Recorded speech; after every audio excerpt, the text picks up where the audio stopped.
રાજકોટના શ્રી સરદાર પટેલ ભવન ખાતે આગામી 21 જૂનના રોજ સેન્ટર ફોર યોગા એક્સલન્સનું ભવ્ય ઉદ્ઘાટન થવા જઈ રહ્યું છે. ખોડલધામ ટ્રસ્ટ કાગવડ અને શ્રી સરદાર પટેલ કલ્ચરલ ફાઉન્ડેશન દ્વારા તૈયાર કરાયેલા આ સેન્ટરમાં એરિયલ, થેરપી અને એરોબિક સ્ટુડિયો ઉપરાંત સાઉન્ડ હીલિંગ, ગર્ભ સંસ્કાર અને બાળકો માટે ફિઝિકલ પ્રોગ્રામ જેવી તમામ સુવિધાઓ એક જ છત નીચે મળશે. આ ઉદ્ઘાટન પ્રસંગે સ્વામી નિખિલેશ્વર આનંદજી અને કુલપતિ કુમાર સેનાપતિજી ખાસ ઉપસ્થિત રહેશે. ખોડલધામ ટ્રસ્ટના આગેવાનોએ અબ તક મીડિયાની મુલાકાત લઈ આ વિશેષ પ્રોજેક્ટ અંગે વિગતવાર ચર્ચા કરી હતી. રાજકોટના લોકો માટે આ એક અત્યાધુનિક યોગા સેન્ટર બની રહેશે. મારું નામ દીપક પટેલ છે. Shri Khodaldham trust, Shri Sardar Patel culture foundation Rajkot ખાતે એક સ્પેશિયલ રાજ્ય કક્ષાનો યોગ સ્ટુડિયો શરૂ કરવા જઈ રહ્યું છે કે જેમાં આધુનિકથી આધુનિક બધા ઇન્સ્ટ્રુમેન્ટ, બધા પ્રોપ્સ ને એ બધું છે. યોગની સાથે સાથે ત્યાં અત્યારની જે લાઈફસ્ટાઈલ છે કે લોકો એવું વિચારે છે કે નાના બાળકો ત્યારથી જ રોગ આવવાનું ચાલુ થઈ જાય છે. તો ખોડલધામ અને કલ્ચર ફાઉન્ડેશનની એવી નેમ છે કે બાય બર્થ જ બચ્ચું છે એટલું બધું ફિટ હોય કે એને કોઈ નાના મોટા રોગો શરૂઆતથી જ ના આવે. તો એના માટે ગર્ભ સંસ્કાર કેન્દ્રથી ચાલુ થાય છે ત્યાં.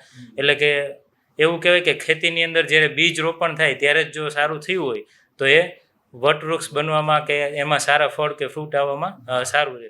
તો એના પ્રકલ્પ સાથે ત્યાં ગર્ભ સંસ્કાર કેન્દ્ર એક ચાલુ કરીએ છીએ.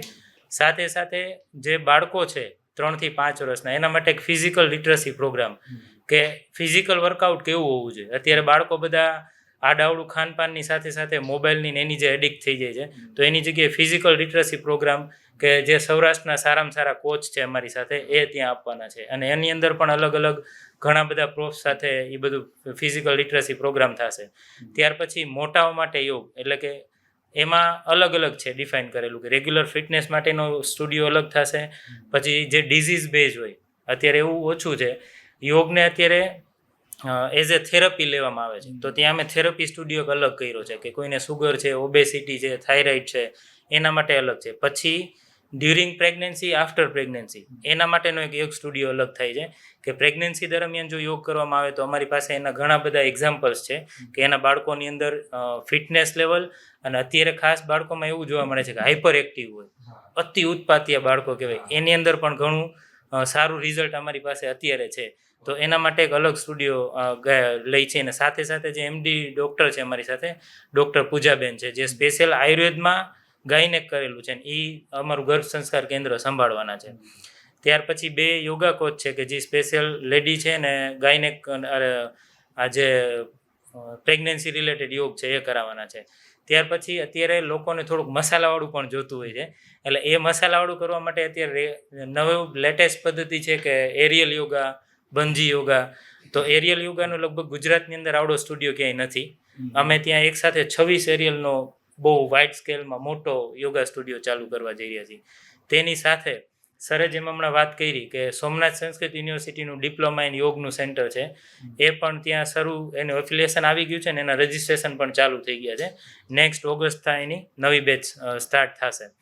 ત્યાર પછી ત્યાં એક્સરસાઇઝની દ્રષ્ટિએ જોઈએ તો એરોબિક્સ અને ઝુમ્બા. ઘણા યંગસ્ટર્સ છે કે એને યોગમાં કદાચ થોડું ઘણું બોર લાગે તો એને એરોબિક્સને કરાવી છીએ, પણ એરોબિક્સ પછી પણ એ લોકોને મેડિટેશન અને પ્રાણાયામ તો અમે આપી જ છીએ કે જેનાથી લોકોનો સ્ટ્રેસ લેવલ ઓછું થાય. ઘણાને એવું હોય કે યોગ થોડુંક સ્લો લાગે, તો એના માટે અમે ત્યાં એવું વર્કઆઉટ પણ એક આખું સેટ કરીએ છીએ. ત્યાર પછી કથકની અંદર બંને કરીએ છીએ, સેમી ક્લાસિકલ અને ક્લાસિકલ. એટલે કે જે લોકોને એકેડેમિક દ્રષ્ટિએ આગળ જવું છે તો વિશારદ સુધીનો જે કોર્સ છે એ ત્યાં આપણે શરૂ કરવા જઈ રહ્યા છીએ. તો આ આખો એક પ્રકલ્પ છે ખોડલધામ ટ્રસ્ટનો, અને 1 રૂફ નીચે આ બધું છે. સાથે બીજા ડાયટિશિયન બેસે.